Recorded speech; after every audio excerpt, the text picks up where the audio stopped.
A villain can make or break a story. Some bad guys show up looking for trouble, but leave without much of an impact. Others scar the heroes even if they lose, and completely change the world around them in the process. The latter is exactly where Dreamworks tends to shine. Rather than giving us one-dimensional trash, the studio has a lineup of complex and interesting villains that are forever memorable in animation history. So today, let's break down what makes Dreamworks villains so good. You're not gonna shoot a puppy, are you, Jack? Yeah, in the face. Why? One of the easiest ways to make an unforgettable villain is to make them wildly entertaining, and Dreamworks is especially good at that. The studio creates the perfect balance of villains who are both fun to watch and genuinely awful people. Take the Shrek franchise. The first film is primarily a parody of Disney, mocking its repetitive trope of fairy tale characters. However, whether intended or not, the film changed the animation landscape forever, and a large part of it has to do with the villains. Lord Farquaad, for instance, seems as intimidating as a decorative nutcracker, but underneath that munchkin-like appearance, he rules Duloc like a dictator. If you take a look at his kingdom, you'll find that it's spotless and way too pristine. You don't find that suspicious? This obsession with perfection also extends to the people he thinks deserve to exist there. I'm not the monster here, you are! You and the rest of that fairy tale trash poisoning my perfect world. That right there perfectly sums up this villain. He succeeds in othering an entire group of people in his kingdom. This guy not only exiles fairy tale creatures, but also gets the people of Duloc to go along with it by rewarding them for turning in magical beings. This contrast between Farquaad's comedic appearance versus his atrocious acts makes him such an interesting villain. But Dreamworks somehow tops that with the fairy godmother in Shrek 2. Yes, there's no doubt that her holding out for a hero sequence is iconic, but what really makes Fairy Godmother such a great villain is more than just her flair for dramatics. Unlike Farquaad, she doesn't control a kingdom through force. Instead, she chooses to manipulate them, with King Harold being one of her biggest victims. If you remember, I helped you with your happily ever after, and I can take it away just as easily. Fairy Godmother helped Harold once, then turned that favor into long-term leverage to force Charming and Fiona together. Even without the magic, her ability to manipulate situations makes her dangerous, and so does her ability to use her words as a weapon. If you really love her, you'll let her go. You see what I mean? She barely has to do anything. Fairy Godmother knows Shrek already feels insecure about not being good enough for Fiona, so she just nudges that wound and lets him do the rest. At the end of the day, though, she tries to stay subtle in her villainy. On the other hand, Jack Horner is loudly and proudly evil in Puss in Boots: The Last Wish. You're an irredeemable monster!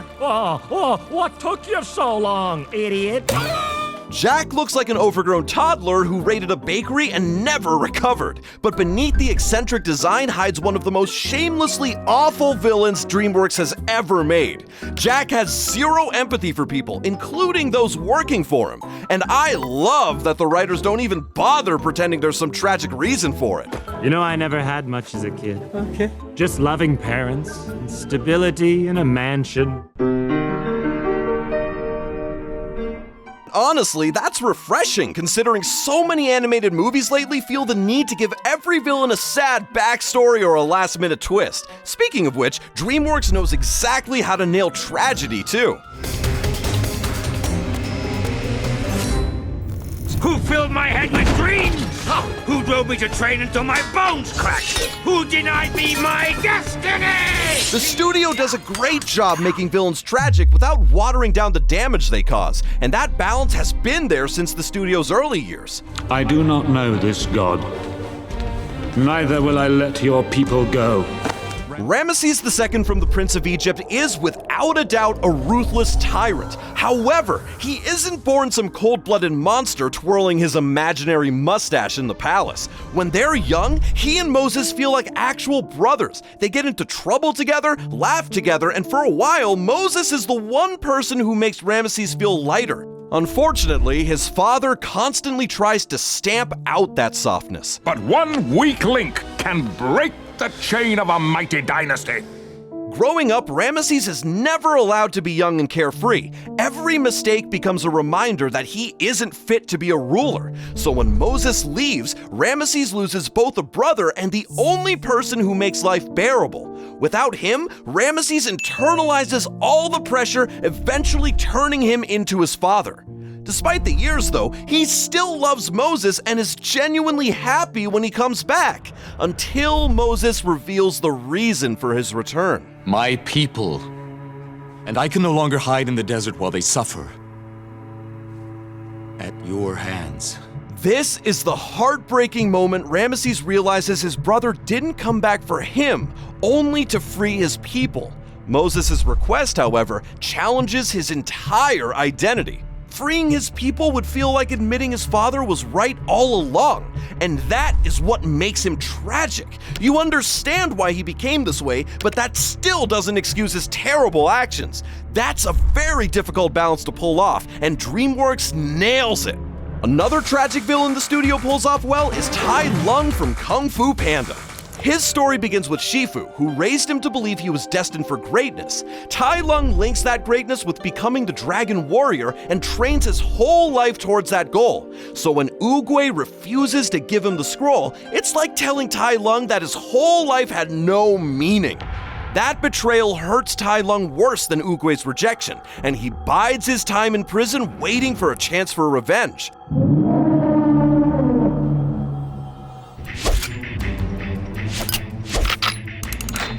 Escaping a maximum security prison using a feather is honestly one of the coolest things Dreamworks has ever animated. But Tai Lung is more than just a dope action villain. What I ever did, I did to make you proud!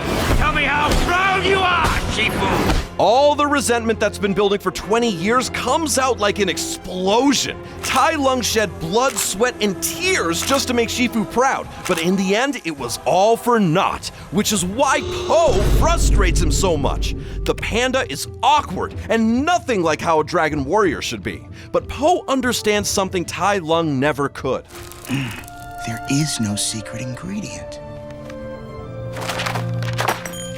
It's just you.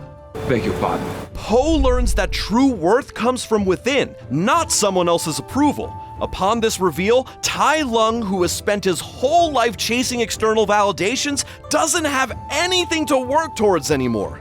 Although Tai Lung was undoubtedly a villain, his life could have been very different if Shifu had raised him better.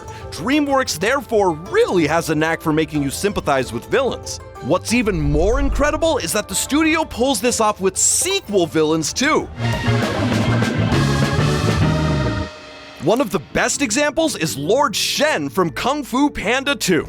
It's your parting gift, in that it will part you.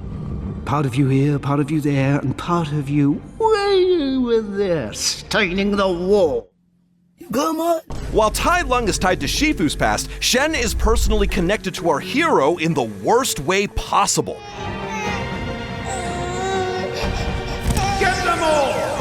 To stop a prophecy about a warrior in black and white defeating him, Shen orders the massacre of the pandas. That already makes him one of Dreamworks' darkest villains, as he wipes out Po's family and his entire species. The most twisted part, however, is that Shen thought this would earn him his family's approval. Instead, his parents are horrified and banish him for what he did. And from this moment on, the peacock tries to fill up that crater inside, using his weapons to conquer China and take what he believes is rightfully his.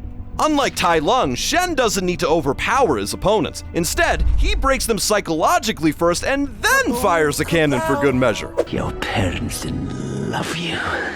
Throughout the film, Po struggles to understand who he is and where he comes from, so Shen saying that brings Po's worst fear to life.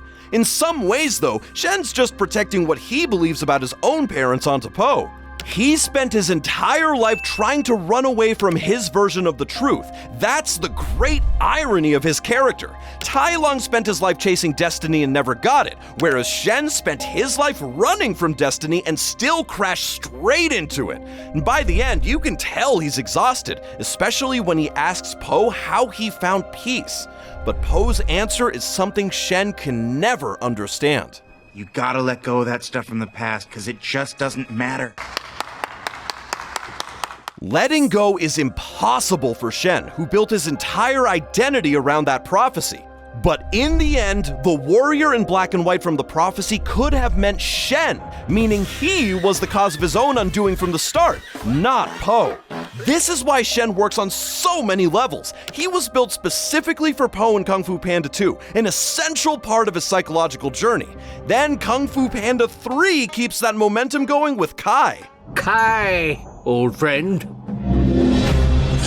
Master Oogway. He's a villain tied directly to Oogway. The film focuses on Po's spiritual growth as he tries to stop Kai from stealing the chi of all Kung Fu masters, including himself. The best thing about the franchise is how each villain challenges our hero differently. Dreamworks created every sequel to deepen Po's character instead of just throwing another boss fight at him. All except Kung Fu Panda 4, we pretend that one doesn't exist.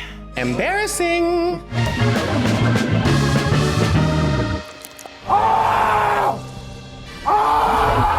Drago Bloodfist and How to Train Your Dragon 2 is a great example of the studio mirroring its heroes. He's more than just his intimidating aura. Drago wants total control over dragons and through them, total control over people. He's power hungry and completely convinced that domination is the only way to survive. His worldview didn't just come out of nowhere though. You see, I know what it is to live in fear. Drago lost everything to dragons. His home, village, family, and even his arm. That pain shaped his entire life. Instead of learning to live alongside dragons, he decides to control them before they can ever hurt him again. That is what makes him such a strong mirror to this franchise's heroes. Because if you think about it, Stoic the Vast also lost so much to dragons. Dragons took Valka from him, and for years he built his whole identity around fighting them. Unlike Drago though, Stoic changed. With Hiccup's help, he learns that dragons aren't mindless monsters. He lets go of that hatred and becomes better because of it. Unfortunately, Drago takes that same pain and lets it rot into obsession. And in that way, he also mirrors Hiccup, who lost his mother to dragons as a child and spent years in a world that taught him they were the enemy. Except, Hiccup is able to let that hatred go when he befriends Toothless. So in some ways, Toothless saved Hiccup from a life of mindless hatred, who in turn saved Stoic. Without the Night Fury, it's possible they could have ended up just like Drago. That's why this villain matters so much to Hiccup's arc. He's the proof that not everyone can change their mind about dragons like Stoic did, and that idea carries into How to Train Your Dragon: The Hidden World.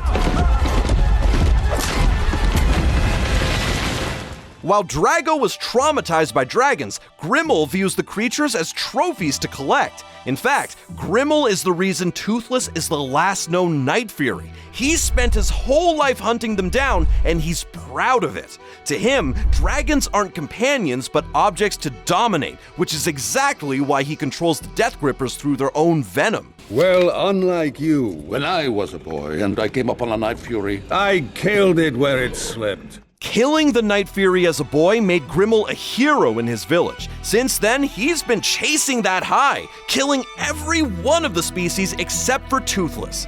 Hiccup was in a similar position in the first film, as he also sought others' approval, especially his father's.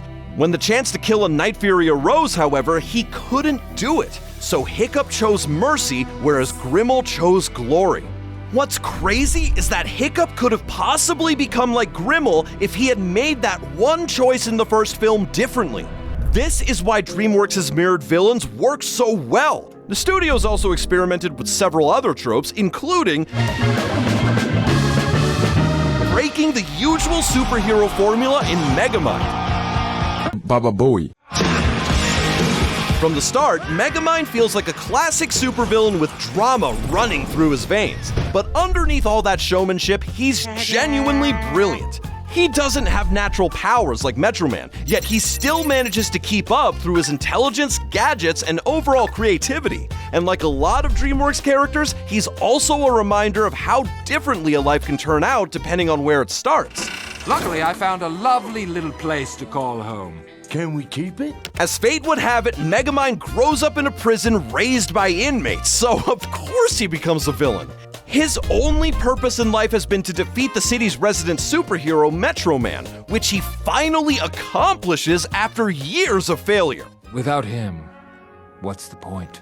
Once Metro Man is gone, Megamind realizes the villain role only worked because a hero was pushing against it. Without that balance, he feels empty. This is the moment the film starts to break the hero-villain formula. On the other side, we get Hal Stewart, who at first just seems like an awkward loser with zero game. Throughout the film, he's got a very obvious crush on Roxanne Ritchie. And I'd be watching you like a dingo watches a human baby. Hal comes off more pathetic than dangerous at first. Things change, however, when Megamind decides he needs a new rival in Metro City. And for some reason, he thinks Hal is the perfect candidate to receive godlike powers. Big mistake there, because the moment Hal becomes Titan, the film gives up any pretense of him being a good guy. His first instinct isn't to help people, but to impress Roxanne by throwing her around the city like a rag doll and pretending to save her. What's worse, though, is his reaction to getting rejected. Why, Hal? This isn't right. And listen You're to me supposed to be with me. You're not that guy, pal. Trust me. You're not that guy. This scene says a lot about Hal's mindset, and once he becomes a superhero, this feeling only grows until it reveals the darkness that's always been inside him. Thank you. Titan has freed us. Oh, I wouldn't say free. More like under new management. At this point, Titan is a worse villain than Megamind ever was. While Megamind only lived for chaos, Titan wants actual control and domination. This unexpected behavior therefore forces Megamind into the hero position to stop the monster he unknowingly created. The so-called villain now has to become the hero because the so-called hero was never heroic to begin with, and Dreamworks pulls off this role reversal beautifully. As great as Dreamworks' villains are, though, nothing beats the unstoppable force that is death in Puss in Boots: The Last Wish. Man, this has to be one of the coldest character reveals the studio's ever done. The craziest part is that this isn't actually the first time Death appears in the movie. If you look closely, he's in the crowd while Puss is fighting the giant, which makes sense because just minutes later, the feline hero burns through another life. What's ironic is that not too long before his death, Puss is singing about being a fearless hero who's never been touched by a blade.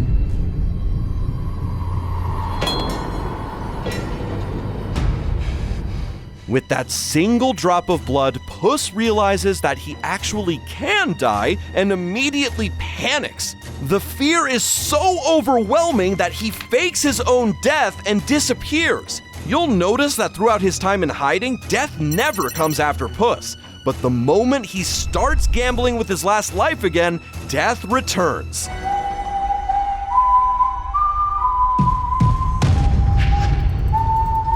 For most of the film, Puss thinks some random bounty hunter is the one chasing him. He's deeply aware of his mortality and tries to get back his lost lives using the wishing star.